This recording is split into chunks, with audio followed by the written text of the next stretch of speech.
Hello, folks. It's I, King's Drummer here, and I'm here to answer a thread. Here to answer Tim's thread. Timothy John Henderson, I think is his name, because I haven't looked at. I forgot to look at his screen name before answering his thread, but I believe that's it. Tim's thread is name a song or name an album that you absolutely love, but you have the hardest time explaining it to anybody. And you know, you really love this song or album, and then you show it to someone else and they just look at you like you're crazy. Why would you like this? And I'm very in touch with that emotion. So with some of the strange things I do like to listen to. So I thought right off the top of my head I could think of three albums that can answer this thread really easily. So I'm going to answer Tim's thread now. So album number 1 comes from Porcupine Tree, and the name of the record is Lightbulb Sun. Now I also have this on CD, and the song that I really like on here is called Last Chance to Evacuate Planet Earth Before It Gets Recycled. And you know, I think folks in the VC have no problem getting it. Maybe a few don't like it, but when I was playing this song with friends and family, you know, some nights we'd play cards, I'll throw something on the stereo, I threw this CD on. When Last Chance to Evacuate Planet Earth Before It Gets Recycled came on, you know, it starts off acoustic, and it sounds like an acoustic ballad, and then all of a sudden it goes into this kind of strange jam. A cool jam though, and there's this voice, a recorded voice that goes over it, saying, which is basically a suicide recording. And they just look at me like, what in the world are we listening to? And I go, well, it's a song about, you know, a cult. And they just look at me like, what do you mean?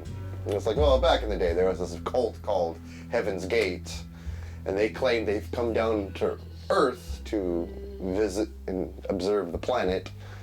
And when it's time to join the mothership, they did it by a mass suicide. And I think they were, I think the leader of the cult was handing everybody like a fruit punch or something like that that contained a poison that killed them all at once. And that's how that mass suicide took place. And it was so odd that the leader of this band, Steven Wilson, decided to write a song about it. And during the jam part of the song, the actual voice recording of the cult leader explaining why there was such a mass suicide and what the group's intentions were, blah, blah, blah. It played as a sample over the jam. It was a really, I should actually play that instead of this, but. So that was one song that we're in about, and then it got to this song. And this song is called Russia on Ice. And basically this is a depressing song about some guy who's down in the dumps, and he's just drowning every bit of hurt into a bottle of liquor until he's good and numb. And as you can hear, Can't stop being me.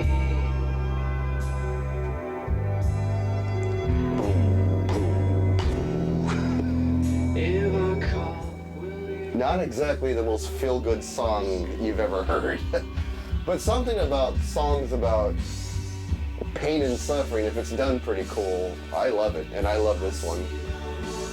And, you know, when my friends and my family listen to this, they just look at me like, Gil, are you okay?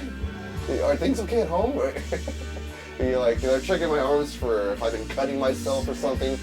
I'm like, no, it's just a good song. I'm fine. So those two songs from this album gave me some weird looks. I try to tell people I love this song, and they just look at me like I'm deranged. So there you go. Another one that's on a CD is from the band Dream Theater, and this one is called 6 Degrees of Interturbulence, or Inner Turbulence. I'm sorry, 6 Degrees of Inner Turbulence. And it was Dream Theater is like a prog metal band, and so they're known for, you know, some intense drumming, amazing guitar playing, and epic metal songs and odd signatures. So Dream Theater does that kind of music. I mean, prog metal. And what is interesting about this is it's a concept record, and it deals with a lot of characters with emotional problems, more or less. It speaks of a lot of different characters, and so the whole 6 Degrees of Inner Turbulence concept is on one disc. It's like an hour-long song, basically. I think. Oh no, it's only 42 minutes. So 42 minutes of continuous song, and it starts in such a strange way. It actually starts. It sounds like classical music, and a lot of friends who I've turned on to Dream Theater, when I played this disc for them and they heard the intro, they just looked at me like, "That's not Dream Theater. What in the hell's this?" I think I'll play it for you. I'll play it for you so you can get an idea. If you're used to hearing prog metal, and then suddenly you hear this, you are gonna it's gonna throw you a little, as it did every friend I had. So let me get it going for you guys.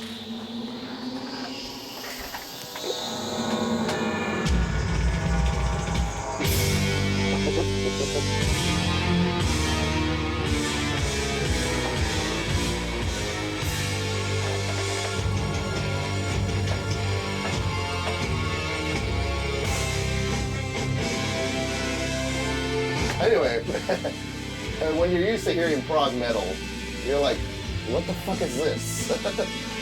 And I actually like this too. When I first heard it, I thought, well, this is different. I mean, it had to grow on me a little bit, but I thought it was pretty cool. And I thought, yeah, it's something different. Definitely something different. And I liked it. In fact, I liked the whole 42-minute work under this name, 6 Degrees of Inner Turbulence. Some really inspiring music on here. So all my friends of Dream Theater who are used to hearing images and words and Awake, they really didn't like this, because listen to that. That does not sound like a prog metal band.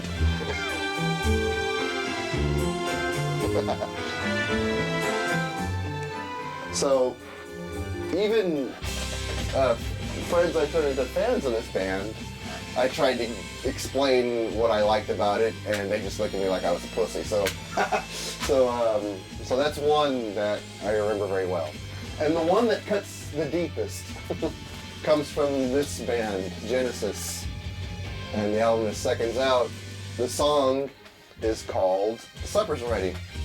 And my own brother, who likes Phil Collins and can get into some of Genesis, walked in on me while I was listening to the song Supper's Ready, and he came in during the weirdest part.